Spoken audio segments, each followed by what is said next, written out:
نہایت ہی واجب الاحترام بزرگوں، دوستوں، بھائیوں، آج کے اس جمعۃ المبارک کے موقع پر اس مختصر سے وقت میں چند ضروری موضوعات ہیں جن پہ اپنی موضوعات آپ حضرات کی خدمت میں پیش کرنی ہے۔ سب سے پہلے تو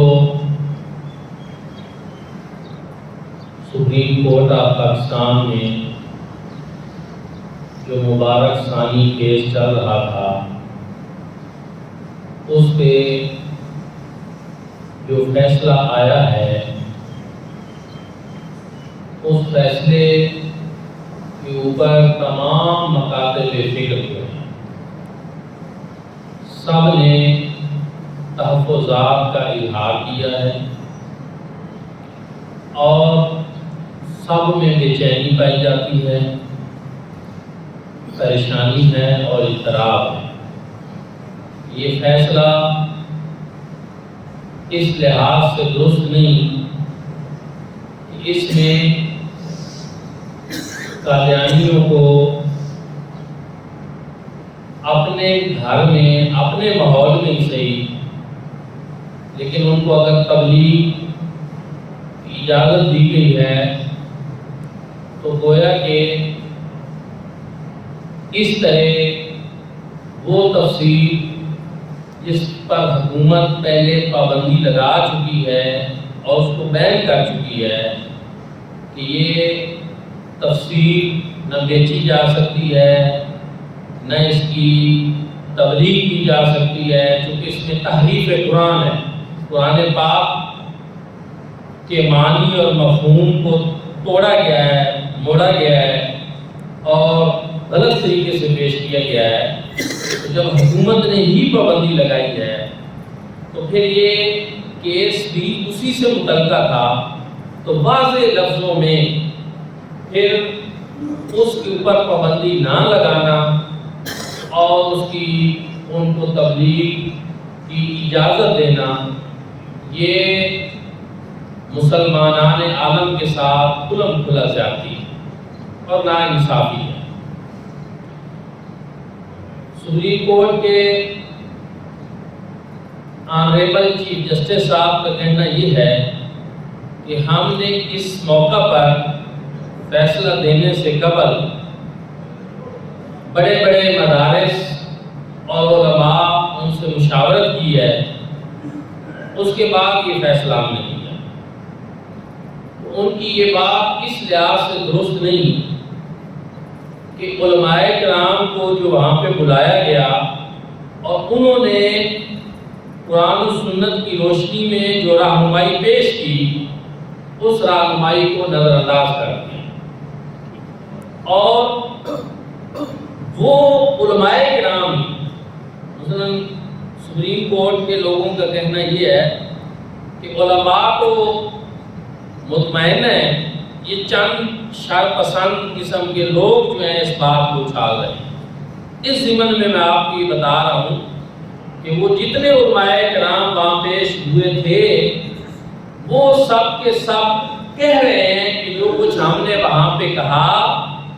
ہماری وہ بات پوری فیصلے میں لکھی نہیں، اس کو اگنور کیا گیا ہے اور ہم یہ سمجھتے ہیں کہ یہ فیصلہ درست نہیں ہے۔ وہ علماء بھی کہہ رہے ہیں، وہ مدارس کہہ رہے ہیں اور سارے مکاتب فکر کہہ رہے ہیں کہ یہ فیصلہ درست نہیں ہے۔ یہ چند لوگوں کا مسئلہ نہیں، یہ کوئی ایسا نہیں کہ کوئی گروہ ہے، طبقہ ہے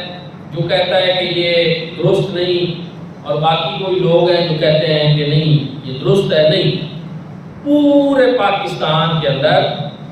جتنے مسلمان ہیں اور ان کے جتنے مکاتب فکر ہیں سب کے سب اس بات پہ متفق ہیں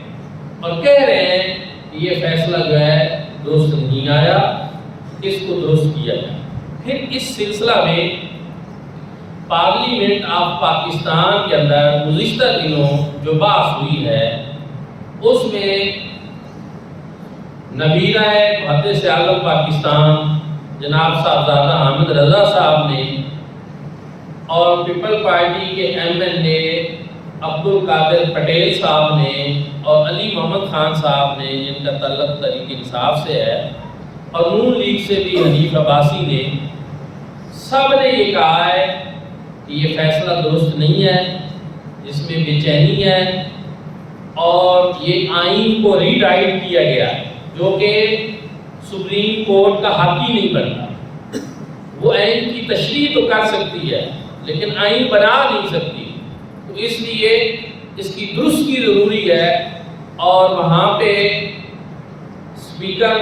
قومی اسمبلی نے موقع پہ ایک کمیٹی بھی بنا دی، جس کے ذمہ یہی ہے کہ وہ اس چیز کو دیکھے، اور یہ تجویز بھی آئی ہے کہ اگر ضرورت پیش آئے تو علماء کرام کو پارلیمنٹ میں بلا لیا جائے، ان سے رہنمائی لی جائے۔ تو یہ میں سمجھتا ہوں کہ جو پارلیمنٹ کے اندر یہ آواز اٹھی ہے اور یہ لوگوں نے اٹھائی ہے، انہوں نے اپنے کلمہ گو مسلمان ہونے کا حق ادا کیا، اور ان کو ہم خراج تحسین پیش کرتے ہیں اور امید کرتے ہیں کہ باقی بھی جو نمائندگان ہیں،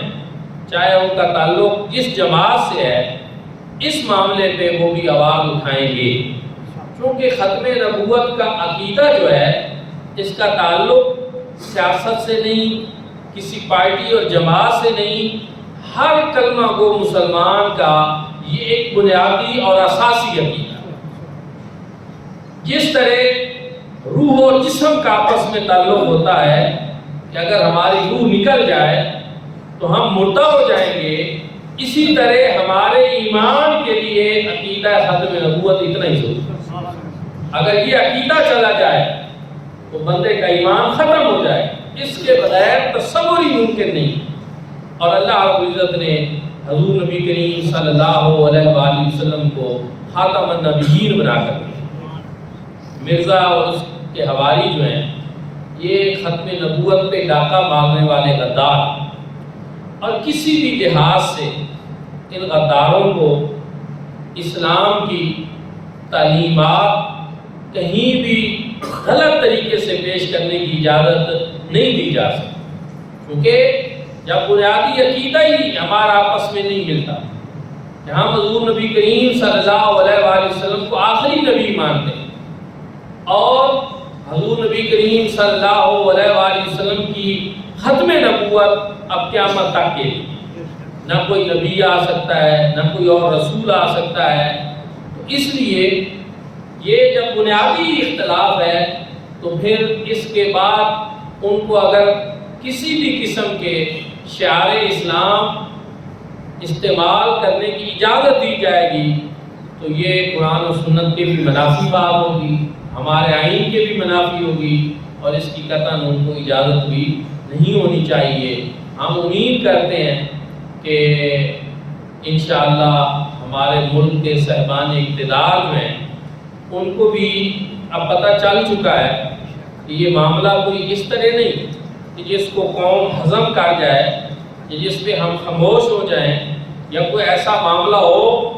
اور ہم رد عمل نہ دیں، تو ایسی کوئی بالکل قطعاً اس کی وہ سوچے بھی نہیں کہ ایسا ہوگا، بلکہ میں یہ سمجھتا ہوں کہ اگر اس پہ ہمارے اکابرین اہل سنت اور علماء کرام مطمئن نہ ہوئے تو اس پہ ایک طریق ساز رد عمل آئے گا، ایک بہت بڑا رد عمل آئے گا، جو آپ دیکھیں گے کہ پھر جس کو روکنا کسی کے بس کی بات نہیں ہوگی۔ دوسری چیز جو ہے آج کے اس جمعۃ المبارک کے موقع پر وہ یہ ہے کہ ابھی 2 روز قبل ایران کے اندر حماس کے جو سیاسی سربراہ تھے اسماعیل ہنیہ رحمۃ اللہ تعالی علیہ، ان کو ایک راکٹ کے ذریعے بے دردی کے ساتھ شہید کر دیا۔ اب ایک بات اور کہ اگرچہ ایران حکومت کی یہ ذمہ داری بنتی تھی کہ اپنے ملک میں وہ ان کو پورا تحفظ دیتے، لیکن وہ تحفظ دینے میں ناکام رہے، اور ایک قیمتی جان جو ہے وہ چلی گئی، اس لحاظ سے وہ بہت زیادہ قیمتی تھے کہ جو حالیہ دنوں میں غزہ و فلسطین کا مسئلہ بنا ہوا ہے، اس میں ان کا رول بہت اہم تھا، اور جس طرف یہ سلسلہ جا رہا تھا اس میں ان کی شہادت جو ہے اس سے اس تحریک کو ناقابل تلافی نقصان پہنچا۔ اور پھر اس معاملے پہ بھی ہم نے یہ دیکھا ہے کہ پوری دنیا کے مسلمان جو ہیں بلا تفریق ان کے اندر ایک غم و غصے کی لہر دوڑی ہے، اور افسردگی اور پریشانی کا ایک عالم ہوا ہے، اور اس پہ ہم غزہ و فلسطین کے مسلمان بھائیوں سے جتنا بھی اظہار ہمدردی کریں وہ کم۔ ان کی قربانیاں اللہ رب العزت ان کو اجر عطا فرمائے۔ یہ اسماعیل ہانیہ صاحب جو ہیں، ابھی کچھ دن پہلے ان کے اپنے خاندان کے 60-70 افراد جو ہیں وہ شہید ہو چکے، اور ان کا حوصلہ دیکھیں کہ اس کے باوجود وہ مکمل طور پر ڈٹے ہوئے اور فلسطین کے مسلمانوں کی آزادی کی جنگ لڑے۔ تو اس موقع پہ ان کو اس طرح جو شہید کیا گیا ہے، جس سے فلسطین کے مسلمانوں کا ناقابل تلافی نقصان، اور پوری امت مسلمہ کے لیے یہ ایک بڑی پریشانی کی بات ہے۔ آج ہماری گورنمنٹ نے بھی ان کے سوگ منانے کا سرکاری سطح پہ اعلان کیا۔ اس حد تک تو یہ بات اچھی بات ہے، بنتا تھا، لیکن اس سے بھی آگے بڑھ کر اقدامات کرنے ہوں۔ اب آپ دیکھیں کہ وہ حالت جنگ میں وہاں شہید نہیں ہوئے فلسطین میں، وہ ایک مسلمان ملک کے اندر تھے، ایران میں تھے، اور ایران کی صدارتی تقریبات میں شریک ہونے کے لیے وہ گئے،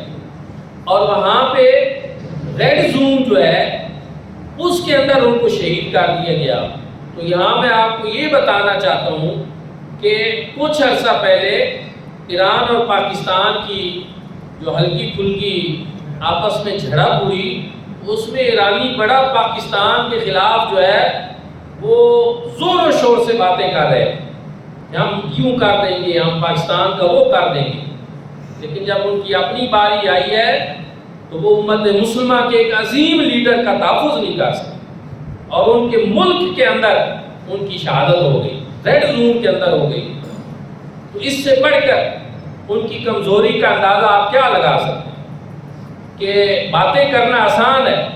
کر کے دکھانا مشکل ہے۔ اور پھر دوسری بات میں آپ کو یہ بتانا چاہتا ہوں کہ ایران کے لوگ جذبات کا اظہار تو بہت کرتے ہیں، لیکن ان کے پاس کوئی ایسی ٹیکنالوجی نہیں ہے جس سے وہ ایسے میزائلوں کو روک سکے یا اس طرح کا پھر ان سے بدلہ لے سکے۔ حالی بیانات پہ وہ گزارا کر رہے ہیں۔ اس سے آپ کو یہ سمجھنا چاہیے کہ امت مسلمہ کی ٹیکنالوجی میں اور اسلحہ میں جو جدید اسلحہ دنیا میں استعمال ہو رہا ہے، اس میں حالت ہماری کتنی کمزور ہو چکی ہے۔ اور اسرائیل جو اس وقت ایک بدمعاش ملک ہے، مسلمانوں کے خون سے ہولی کھیلنے والا ملک ہے، اور ایک دہشت گرد ملک ہے، کھلے عام دہشت گرد، یہ اس کی کھلے عام دہشت گردی ہے جو غزہ میں بھی کر رہا ہے، جو اس نے ایران میں بھی کیا۔ اور پھر ایک اور بات کہ امریکہ اس کی علل اعلان پشت پناہی کر رہا، اس میں کوئی بالکل ابہام والی بات نہیں ہے۔ اس موقع پر بھی امریکی کہہ رہے تھے کہ اسماعیل ہانیہ کی شہادت میں تو ہمارا کوئی ہاتھ نہیں، لیکن اگر رد عمل کے طور پر اسرائیل پر حملہ ہوا تو ہم اسرائیل کا دفاع کریں۔ یہ کیا بات ہے بھائی کہ کوئی جتنا ظلم کرتا رہے، مسلمانوں کو قتل عام کرتا رہے، تو اس کا تحفظ امریکہ کرے گا، تو پھر مسلمانوں کا تحفظ کون کرے گا؟ اس کا مطلب یہ ہے کہ اس وقت یہ یہود، ہنود، نصارہ، یہ سب اسلام دشمنی پہ اکٹھے ہو چکے، الکفر و ملت واحدہ بن چکے ہیں۔ مسلم قوم کے خاتمے کے لیے یہ سارے ایک طرح کی اکٹھ ہو چکا ہے ان کا، اور کبھی بھی مسلمانوں کو یہ امید نہیں رکھنی چاہیے کہ یہ امریکہ یا اقوام متحدہ یا یہ لوگ جو ہیں مسلمانوں کے حقوق کا دفاع کریں گے، ایسا نہیں ہو سکتا۔ تو پھر میرے بھائیوں اور دوستوں، میں نے یہاں پہ عرض کی کہ اس کا حل کیا ہے؟ مسائل آپ کے سامنے ہیں، اس کا حل یہ ہے کہ امت مسلمہ اپنی بقا کی جنگ خود لڑے، اور ہمیں وہ تمام ذرائع استعمال کرنے چاہیے جو ہمیں دنیا کی صف میں ایک بلند مقام پہ لا کر کھڑا ہے۔ اس میں سب سے پہلی چیز یہ ہے کہ ہمیں انتشار اور افتراق جو ہے اس کا خاتمہ کرنا۔ ہمیں تقسیم در تقسیم کیا گیا ہے، تو تعداد ہماری تھوڑی نہیں ہے۔ میں نے کئی مرتبہ بتایا کہ 1.5 کروڑ تعداد ہے یہودیوں کی، اور 1.5 ارب 2 ارب مسلمان ہیں۔ یقین جانے افرادی قوت کا آپس میں کوئی موازنہ نہیں ہوگا، لیکن 1.5 کروڑ اگر متحرک ہو، منظم ہو، اور 1.5 ارب بھیڑ چال چلنے والے ہوں اور سست ہوں اور آپس میں بام دستے کرے ہوں، تو پھر یہی صورتحال ہوتی ہے جو ہمارے سامنے۔ دل خون کے آنسو ہوتا ہے۔ یقین جانے وسائل بھی اللہ رب العزت نے مسلم دنیا کو کوئی کم نہیں دیے، وسائل بھی ہمارے پاس بہت زیادہ ہیں، لیکن پلاننگ کوئی نہیں، حکمت عملی کوئی نہیں، اتحاد کوئی نہیں، اتفاق کوئی نہیں، اور بدقسمتی سے لیڈرشپ کوئی نہیں۔ مسلم امہ اس وقت قیادت سے خالی، کوئی عالمی سطح پہ ایک فرد آپ نہیں دکھا سکتے جو مسلم امہ کی قیادت کرنے کی صلاحیت رکھتے۔ اور اس بدترین دور سے ہم گزر رہے ہیں، یہ دور زوال ہے۔ لیکن میں ایک اور بات عرض کرنا چاہتا ہوں کہ ایسا نہیں ہے کہ اس طرح کے حالات کوئی پہلی دفعہ پیدا ہوئے ہیں۔ امت مسلمہ کی تاریخ کو اگر آپ اٹھا کر دیکھیں، اس میں حالات نے کئی مرتبہ انگڑائی کی ہے، کئی مرتبہ ایسے لگا ہے کہ اب ملت کا شرازہ ختم ہو جائے گا اور اسلام کا شاید نام لے بھائی کوئی نہ رہے، لیکن پھر اللہ رب العزت ایسے حالات پیدا کر دیتا ہے، کوئی نہ کوئی ایسے افراد پیدا کر دیتا ہے جو حالات کا رخ موڑ دیتے۔ جب چنگیز خان اور ہلاکو خان نے، منگولوں نے، تتاریوں نے مسلمانوں کی تباہی بلائی تھی اور لاکھوں مسلمانوں کا قتل عام کیا تھا، تو اس وقت دنیا کیا دیکھ رہی تھی کہ شاید اب اسلام کا کوئی نام لینے والا ہی باقی نہ بچے۔ لیکن پھر اس کے بعد اللہ رب العزت نے کیا کیا کہ انہی کی اولادوں کو مسلمان ہونا نصیب فرمایا، اور صوفیاء کرام کی برکت سے وہ مسلمان ہو، اور پھر پاسباں مل گئے کعبے کو صنم کھانے سے۔ اس کی مثال بنے، یہ اللہ پاک کو قدرت ہے، یہ طاقت حاصل ہے کہ وہ چاہے تو انہیں اسلام دشمنوں میں سے ان کی اولادوں کو مسلمان کرے اور ان سے اسلام کی خدمت لے لے۔ لیکن میرے بھائیوں اور دوستوں، ہمارے اوپر بھی کچھ ذمہ داریاں ہیں۔ آج جس دور سے ہم گزر رہے ہیں اور جن حالات سے امت مسلمہ گزر رہی ہے، امت مسلمہ کا کوئی فرد بھی اب غفلت کا شکار نہیں ہو سکتا۔ کوئی فرد بھی ایسا نہیں ہونا چاہیے جو سوچ و بچار سے خالی ہو۔ کیوں؟ کہ جب تک ہم سوچیں گے نہیں تب تک ہم عمل نہیں کر سکیں۔ اور کہتے ہیں کہ وہ قوم جس میں احساس زیاں پیدا ہو جائے، یہ احساس زیاں سے نکلنے کے لیے اس کی پہلی کامیابی ہو۔ مثلا نقصان ہو رہا ہو کسی کا اور اس کو احساس بھی نہ ہو کہ میرا نقصان ہو رہا ہے، تو اس کا ازالہ کیسے ہوگا؟ اس کا نقصان کا خاتمہ وہ کیسے کرے گا اور اس کا متبادل حل کیسے نکالے گا؟ آج ہماری حالت یہی ہے کہ احساس زیاں بھی نہیں رہی۔ بدقسمتی یہ ہے کہ افسوس یہ نہیں کہ ہم ہوئے بے حس، افسوس تو یہ ہے کہ احساس زیاں بھی جاتا رہا، بائے ناکامی متائے کارواں جاتا رہا، کارواں کے دل سے احساس زیاں جاتا رہا۔ آج ہمیں احساس ہی نہیں ہے کہ حالات کس طرح کے ہیں۔ امت مسلمہ کی حالت کو بھی دیکھ لیں اور پھر وطن عزیز پاکستان کے حالات بھی دیکھ لیں. معیشت ہماری کس طرف جا رہی ہے. لوگ اتنا کماتے نہیں مہینہ جتنا ان کا خالی بجلی کا بل آ جاتا ہے، اور اس پہ کوئی ہمارے حکمرانوں کے کانوں پہ جوں تک نہیں ریگتے. اور یقین جانے جہاں تک ایک طالب علم کی حیثیت سے وطن عزیز کے مسائل کو میں نے دیکھا اور سمجھا ہے، اگر آج بھی ہمارے حکمران سادگی کی زندگی گزارنے پہ آ جائیں اور اپنی عیاشیاں ختم کر دیں تو یہ ہمارے ملک کے ساری معاشی مسائل ختم. غریب پس رہا،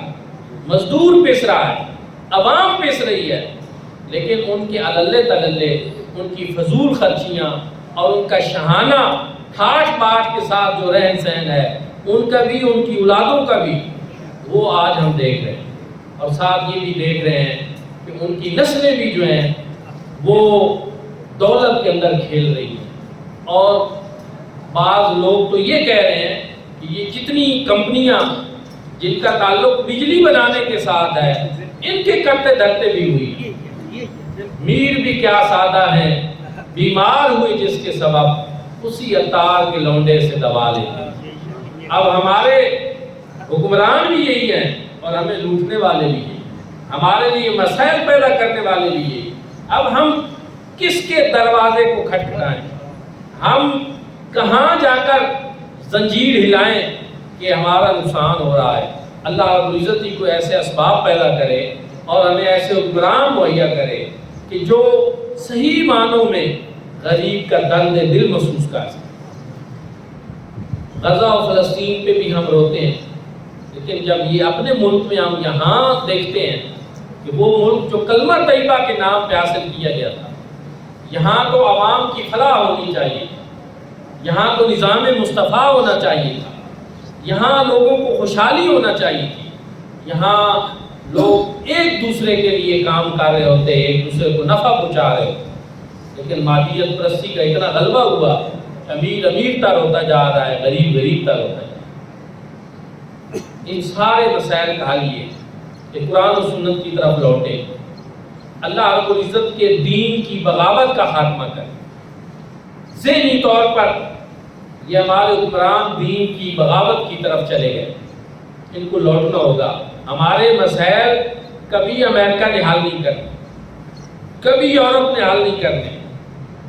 جب بھی ہم مکین گنبد خضرا کی طرف رجوع کریں گے تو ہمیں برکتیں نصیب ہوں، اللہ کی رحمتیں نصیب ہوں،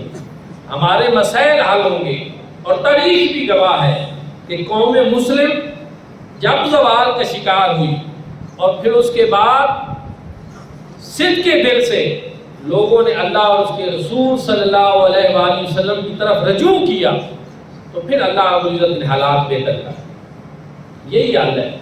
اپنی اصلاح کریں، سب لوگ پوری قوم اجتماعی توبہ کریں اور اللہ اور اس کے رسول صلی اللہ علیہ وسلم سے معافی مانگیں کہ یہ جو ہم مادیت کی طرف چلے گئے اور اللہ اور اس کے رسول صلی اللہ علیہ وسلم سے اپنے تعلق کو ہم نے کمزور کر دیا، دین کے تک کا احساس جو ہمارے اندر سے ختم ہو گیا، اس نے وہ ساری چیزیں ہم سے چھین. ایک بے حسی کا ماحول اجتماعی شعور کے اوپر طاری ہو گیا. تو دوستانی دلکار اس کے لیے ہم سب کو کوشش کرنا ہوگی اپنے دینی مراکز کو مضبوط کریں. آج بھی سب سے بڑا مسئلہ کیا ہے کہ دینی علماء، دینی مراکز، عالم کفر چاہتا ہے کہ یہ ختم ہو جائے. آپ اپنے دینی مراکز کو مضبوط کریں. میری خواہش ہے، میں کئی مرتبہ آپ لوگوں سے بات کی بھی ہے، تو میں چاہتا ہوں کہ میں آپ کھل کر آپ سے بات کروں. میری خواہش ہے کہ یہاں وادی سون میں ہم ایک ایسا دینی مرکز بنائیں کہ آپ خود بھی اس کا وزٹ کریں، اپنے دوستوں اور رشتہ داروں کو آپ بلائیں جو وادی میں آپ سے ملنے آتے ہیں. آپ ان کو کہیں کہ آئیں، ہم نے ایک ایسا دینی مرکز بنایا ہے جس کا آپ وزٹ کریں کہ جہاں صحیح معنوں میں قرآن و سنت کی تعلیمات دی جائیں، جہاں ایک ایسی نسل تیار کی جائے. اب یہ نہیں ہے کہ آج ہم بات کریں گے اور کل دنیا کے حالات بدل جائیں گے، نہیں. قوموں کی تقدیر بدلنے کے لیے کئی نسلوں کو قربانی دینا پڑتا ہے۔ آج ہم اپنے بچوں کو ایک مشن پہ لگا جائیں کہ آپ دین اور دنیا کی اور جدید ٹیکنالوجی، بالخصوص میں بار بار کہہ رہا ہوں، یہ اسرائیلی حملہ جس میں اسماعیل ہانیہ ایران میں شہید ہوئے ہیں، یہ اسرائیل کی ٹیکنالوجی کا ایک منہ بولتا ثبوت ہے کہ انہوں نے اپنے ملک میں بیٹھ کر ایک مسلمان ملک میں ایک امت مسلمہ کے عظیم لیڈر کو شہید کر دیا، اور مسلمان ملک جو ہے وہ اس کا تحفظ نہیں کر سکتا۔ تو یہ چیز سمجھنے کی ضرورت ہے کہ آج بھی اگر کوئی یہ سمجھتا ہے کہ جدید ٹیکنالوجی اور سائنسی تعلیم کے بغیر دنیا میں مسلمان کوئی غلبہ حاصل کر لیں گے، کوئی نمایاں مقام حاصل کر لیں گے، تو یہ اس کی بھول ہے۔ یہ دور ٹیکنالوجی کا دور ہے، اور ہمیں پوری نسل کہ جو دینی لحاظ سے بھی مضبوط ہو، اور ساتھ سائنسدان بھی ہوں، انجینئر بھی ہوں، ڈاکٹر بھی ہوں، اور بیوروکریٹ بھی ہوں، پھر جا کر اگر صرف آپ انجینئر پیدا کریں گے، صرف ڈاکٹر پیدا کریں گے، ان کے دل میں دین کا درد نہیں ہوگا اور دینی معلومات نہیں ہوں گی، اور امت کے لیے قربانی دینے کا جذبہ پیدا نہیں ہوگا، تو پھر اس کا کوئی فائدہ نہیں۔ یہ چیز سمجھنا ضروری ہے کہ آپ ایسے افراد تیار کریں جن کا مرنا جینا ایک مشن کے لیے ہو، اور وہ مشن کیا ہے؟ امت مسلمہ کی بحالی کا مشن، کہ ہم نے دین کی اقدار کو فروغ دینا ہے، اس کا احیاء کرنا ہے، اس کا تحفظ کرنا ہے، اور عالمی سطح پہ مسلمانوں کو آپ یہ کہیں گے کہ یہاں کیا وادی سون میں ہم ایسا خواب دیکھ سکتے ہیں؟ ہم دیکھ سکتے ہیں۔ کوئی پابندی ہے؟ کیا اللہ پاک کے خزانوں میں کوئی کمی ہے؟ رب تعالیٰ کی قدرت پہ ہمیں کامل یقین نہیں ہے کہ وہ چاہے تو آج جو ہم سوچ رہے ہیں اس کا سرچشمہ اسی وادی سون میں پھوٹ جائے، اور یہاں سے پوری دنیا کے لیے ایسے افراد تیار ہوں جو اپنی خدمات سے انجام دیں۔ اور مجھے یقین ہے انشاءاللہ میں جامعہ مدینہ النبی کے اساتذہ اور طلباء سے روزانہ کی بنیاد پہ یہ باتیں کرتا رہتا ہوں کہ اب ہم نے محض ایک مسجد کی امامت کے لیے بچوں کو تیار نہیں کرنا، ایک جمعے کے خطیب کے طور پر تیار نہیں کرنا، بلکہ ہم نے اپنے بچوں کو امت مسلمہ کے احیاء کے لیے، عالمگیر غلبہ اسلام کے لیے، اعلاء کلمۃ الحق کے لیے پوری طرح ان کو دینی دنیاوی علوم سے بہرہ کر کے تیار کرنا ہے، اور کوشش کرنی ہے کہ آنے والی ہماری نسلیں جو ہیں کم از کم وہ تو کوئی اچھا دن دیکھیں اور کسی اچھے مقام پہ چلیں۔ انشاءاللہ اللہ رب العزت کی بارگاہ جو ہے، جو بھی اس طرح کا اچھا سوچتا ہے وہ ضرور ان کے اوپر اپنا فضل و کرم فرماتی ہے، اور وہ وقت دور نہیں کہ انشاءاللہ امت مسلمہ ایک دفعہ پھر جو ہے وہ بحالی کی طرف جائے گی۔ اللہ رب العزت اسماعیل ہانیہ شہید کے درجات بلند فرمائے، غزہ و فلسطین کے جتنے مسلمان شہید ہیں ان سب کے شہداء کے درجات بلند فرمائے، اور غزہ و فلسطین کے مسلمانوں کو اللہ رب العزت صبر بھی، استقامت بھی اور اجر بھی عطا فرمائے۔ وآخر دعوانا الحمدللہ۔